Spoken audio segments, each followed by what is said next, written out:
Hi everyone and welcome back to The Complete Guide. Today I present to you F106, the last game for PlayStation 2. Oh my goodness. Straight away we go into a quick race like we always do as Jensen Button at Silverstone, and once again you can customise the grid and put your car wherever you want to. So the 5 lights go out and it's time to say go go go, and while the cars are going around the circuit it's time to tell you some more information about the game. Formula 106 is a video game developed by Studio Liverpool. It is the 15th game of the official Formula 1 video game series.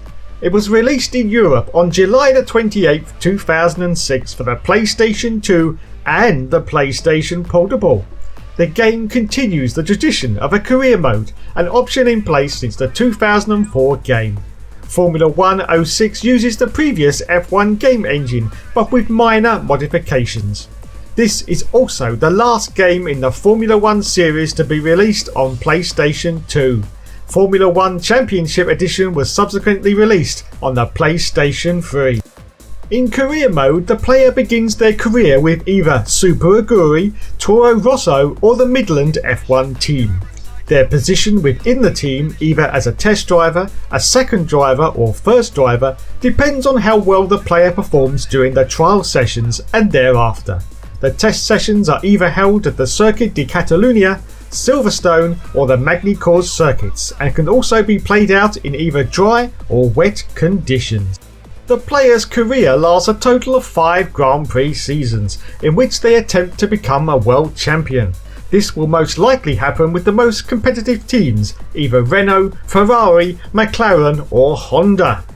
In addition, certain prizes can be unlocked once certain criteria have been fulfilled. For example, winning a Grand Prix and unlocking an award such as the test track at Jerez.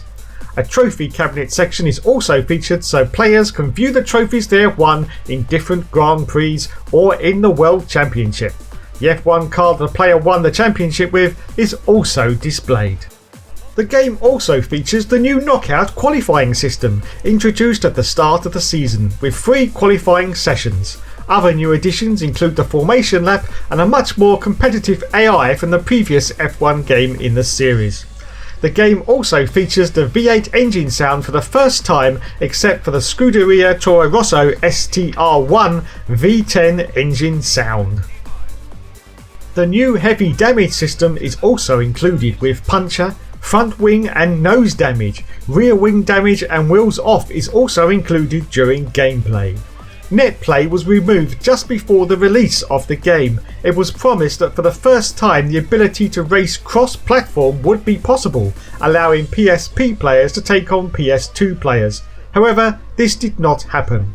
Studio Liverpool cited time restraints as a reason for this. Also, due to time restraints, F107 was cancelled due to the release of F1 Championship Edition on the PlayStation 3.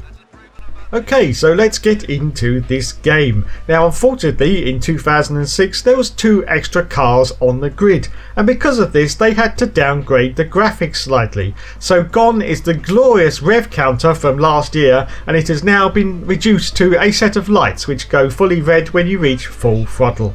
Okay, so unlike last year's game, there are a few bugs and glitches which may have got through the development cycle due to the fact that they were also working on the PSP version of this and the F1 Championship season version for the PlayStation 3. One of the bugs and glitches is to do with the AI. As you can see, we're going through the maggots and beggots section there, and the AI seemed to slow down to a crawl at Silverstone, and 9 times out of 10 you cannot avoid hitting straight into the back of them. This was also true of the Bahrain circuit, where you could easily win in one of the back marker teams.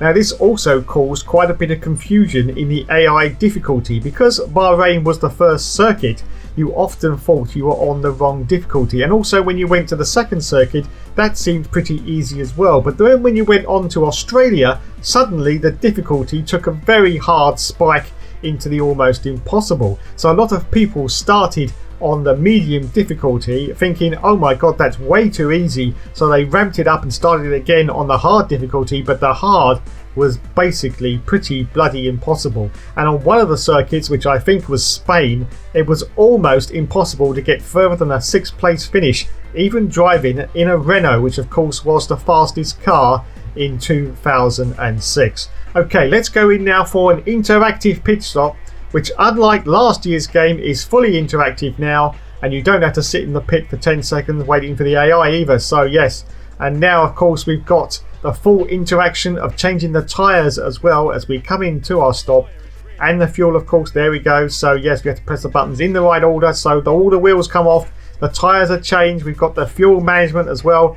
Oh, a little bit slow on the left rear there, or the right rear, and there you go, out of the pits we go. There's the interactive pit stops for F106. And as you can see, the mini map is still back for F106, and once again it still shows every single car in the field in their respective colours, not just the car in front and the car behind. And in the left hand corner you can also see that it also shows you a couple of cars ahead and a couple of cars behind in the driver roster.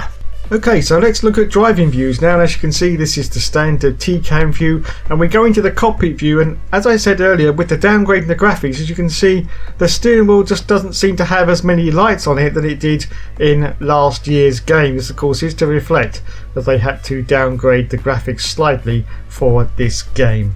And now of course we're going to switch to that horrible view where you can't see the car, and then this is the behind the car view. As you can see, it's sort of zoomed out. I think there's two views like this on offer. There you go, there's one a little bit closer to the back of the beautiful Honda car.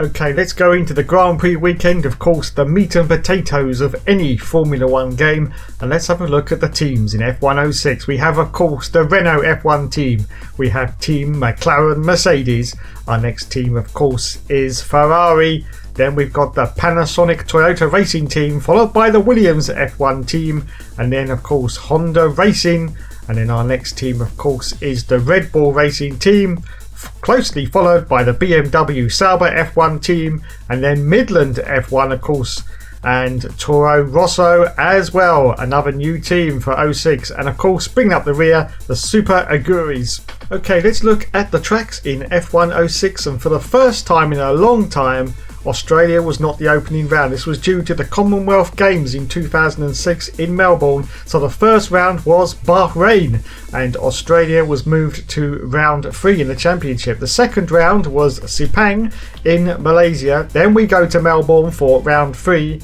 then we moved on to round 4, which was at the classic track of Imola.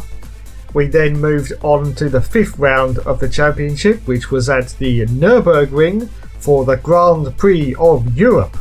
Our next round out of 18 was round 6, and of course that was at Catalonia in Spain.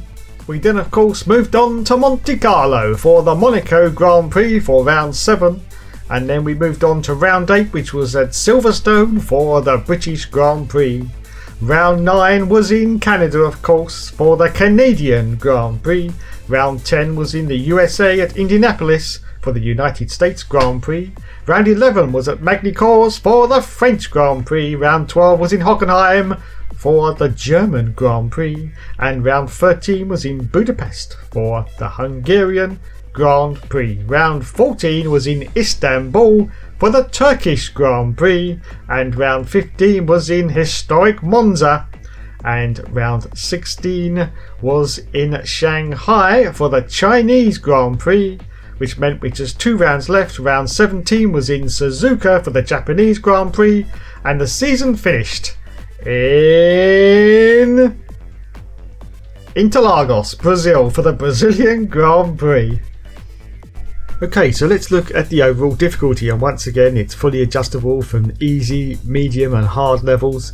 You can also adjust the crash damage from off to on. The fuel and tyre wear can be scaled once again or on realistic if you want to go for a full race Grand Prix. The component failures of the car can be on or off. You can have the weather as sunny, cloudy, light rain, heavy rain, and you can also have the penalties on or off of course. Okay, let's go in now to the race options. You can have a race distance of just 3 laps. You can have 10%, 20%, 30%, 50%, 75% and 100% race distances. You can have a rolling start on or off, you can have a pre-race grid overview on or off, and you can have the parade lap, which of course is the formation lap, on or off, and the post-race podium.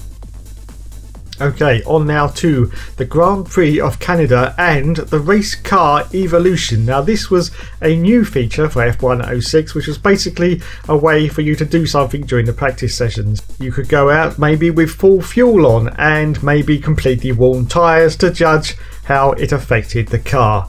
Well, did it work? Well, not really. It was far better to go through the practice sessions and alter the setup to suit the car and the track you were driving on. Okay, so eventually after all of that you will get to the qualifying session, and of course this is the new knockout system, which is in a slightly modified form what we still have today. Okay, here's the fuel loads. You can see 10 laps for the practice sessions and 4 laps for qualified, and there you can adjust your pit stop routine as well. So we go on to tyres and grip now. You can of course select from dry tyres or wet tyres depending on the conditions, and the tyre compound can be soft or hard, and also you can adjust the presets for the traction control, which you can also adjust in game, although you had to assign a button to it if you actually wanted to adjust it while you were going through the race. Okay, onto the handling now. As you can see, you can adjust the front wing. It's auto defaulted at 50% for the front and rear. You can adjust the front suspension, the front camber, the rear camber, the toe, the advanced suspension, the ride height, the anti. Oh my goodness, it's all there, and as you would expect for a Formula 1 game. On to drag and downforce now. If you're not that good at setting up the car, you could just pick the balance setup, and also you could go for a grip setup if you are in a sort of track like Monaco where you need maximum downforce, or you could go for a speed setup for somewhere like Monza where you need minimum downforce and maximum speed. You could also adjust the gearbox from manual to auto. Okay, into the career mode now, the hub of the game. And once again, it's time to get a job. Oh my god, that's so boring. So we have trials with Scuderia Toro Rosso, Super Aguri F1 Team and MF1 Racing. So we're going to go for MF1 Racing now. As you can see, we're going to advance the time, and our trial is at Magny Cours. So we go straight into the trial. So we go to our trial, and as you can see, we've got to beat a target time of 1:25.757 within 10 laps, and we're in the Midland F1 car, and away we go. And oh my goodness, what the hell is going on with this car? There's something very wrong with the car. Oh wait, I've just worked it out now. Of course I took the memory card out to start this career from scratch, and unfortunately I think the settings have gone to default. Yes, they have. We've got steering assistance on, braking assistance is on as well. Let's turn the visual aids off as well. Oh my goodness. And the gearbox, let's put that back into manual. Anyway, so let's resume our trial now. As you can see, we've got to beat this time within 10 laps in the Midland F1 car, of course, which was a new team for 2006. And we reached the end of the 10 laps, and as you can see, we've beaten the time. In fact, we've smashed the time, done it in a 1:19. So now we get a team placement. We go and have a word with Lindsay Pritchard, who is our agent. She's just telling us about things that are happening, and so we go to the recruitment section, and we've got an offer now from MF1 Racing, and it's for a first driver. Oh my goodness. So yes, we're going to accept that contract, and that means we can get straight into our season from the start. So there we are, straight into the Bahrain Grand Prix, and I did actually win that Grand Prix. Well, I would do, because it's on very easy. And as you can see, you get the podium celebrations at the end. Look at that. Yes, the champagne spraying goes over everyone. Fantastic.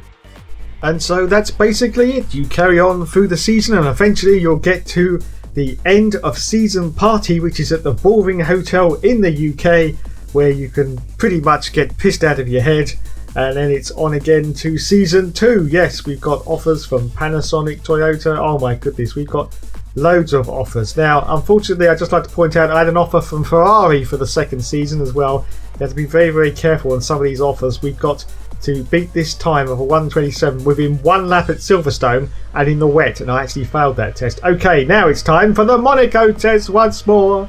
My favourite part of the show, as the 5 lights go out and we say go, go, go. We're in Fernando Alonso's Renault from 2006, of course, the championship winning car. As we go into turn 1 now, oh my goodness, a little bit of corner cutting from Dave there, and he's gone straight into the side. I think it's Coulthard. Yes, it's David Coulthard. But we climb up the hill, and as you can see, the graphics in this game are absolutely gorgeous, as you'd expect from Studio Liverpool. As we go down now into the casino section, and as you can see, all the cars seem to be aware of you and take avoiding action when you get close to them, as you can see. So we go into the casino section now. Now we've got that really tight hairpin. Is it going to be a clusterfuck? No, it's absolutely fine. Plenty of room for everybody now as we now go into the tunnel. Now is the tunnel going to be absolutely fine or bloody dark? So we go for the tunnel, and well, it's not too bad actually. We've got some neon lights and you can at least see where you're going. So I would say thumbs up to Studio Liverpool there. Out the tunnel we go. Okay then, so we move on now to the damage model on this game. Oh my god, I love this bit as well.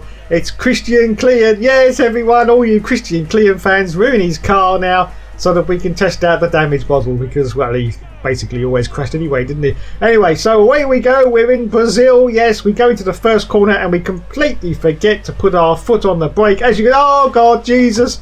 Oh no, Horsey's gone lame already. Horsey's lost a wheel. Oh my goodness, bloody good gold. And the front wing is now broken, and we've got a wobbly right wheel as well. We seem to be able to still keep going. Keep going, Horsey, come on. No, we've retired. Okay, let's have another go now and see what we can do. Oh god, we crashed straight into the back of our teammate, and now we've got a broken front wing, and we've got some... Oh, did you see that? Oh my goodness gracious me. We actually got a little stutter there from the game. I think there was too many AI cars on track at the same time. But as you can see, we've got an orange dot in the middle of a black line or something that tells us that there's damage to the car and we have to come into the pits. Yes, oh my goodness, I've just gone straight to the back of that Sauber. I've completely taken off his rear wing. Yes, as you can see, rear wings in this game can be removed. Finally, fantastic. And I've got a puncher as well. Oh my goodness, unbelievable scenes. The left front has been punctured. And so there you go. There's the full damage model in this game. Fantastic. Let's have one more go then and see what fun we can have as we go into turn 1 and forget to brake once more. We pile on the power now and let's see what happens. Oh shit. Oh, and the wheels come off again. Wow. And we've got a yellow flag as well. Safety car. Safety car. Will anyone bring out the... No, actually, unfortunately, once again, there is no safety car in this game. But superb from Studio Liverpool, and I've been retired again. Unbelievable. Okay, so that's it. Our journey is over. We must give a special mention to F1 World Grand Prix, which came out in 2005 for the PSP. Now, this game was not developed by Studio Liverpool, but was developed by Traveller's Tales, who actually took over the development duties from the Crash Bandicoot developer Naughty Dog. And they did this game as well, and this is actually based on their WRC game engine in 2005. So yes, this is the end of the journey from PlayStation 2. Yes, it's my very sad duty to report that. I think it's time to reach for the tissues, and just for once this is not a Carmen Jordan career mode. And we should also give special mention now to F106, also on the PSP, and this was developed by Studio Liverpool. So that's it guys, the end of the PlayStation 2 era draws to a close. I absolutely love this era. Just think of the fascination when F1 2001 came out, how we were all in awe at the quality of the graphics. This was surpassed by F1 2002. Slightly disappointed by F1 2003 and 2004, it has to be said, but they certainly pulled out all the bells and whistles for F1 2005 and of course F1 2006. Thanks so much for watching everyone. Of course there will be more later as we start our journey into the PlayStation 3.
sunset.